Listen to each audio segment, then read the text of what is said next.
తక్కువ ధరకే విదేశీ బంగారం ఇంపిస్తానంటూ అమాయకుల్ని నమ్మించి లక్షలాది రూపాయలు వసూలు చేసిన గోల్డ్ మెన్ సూర్యాభాయ్ను పోలీసులు ఎట్టకేలకు అరెస్టు చేశారు. హైదరాబాద్లోని హిమయత్ నగర్, నీలాఫర్ ప్రాంతాలకు చెందిన బాధితుల నుండి దాదాపు 30 లక్షలు వసూలు చేసిన సూర్యాభాయ్ ఆ తర్వాత బంగారం ఇవ్వకుండా ముఖం చాటేశాడు.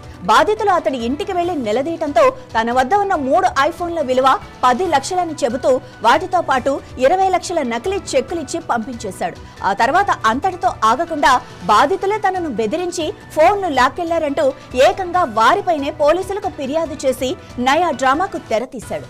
అయితే బాధితుల ఫిర్యాదుతో రంగంలోకి దిగిన అత్తాపూర్ పోలీసులు కేసు నమోదు చేసి లోతుగా దర్యాప్తు చేయగా సూర్యాభాయ్ చేసిన అసలు మోసం బయటపడింది.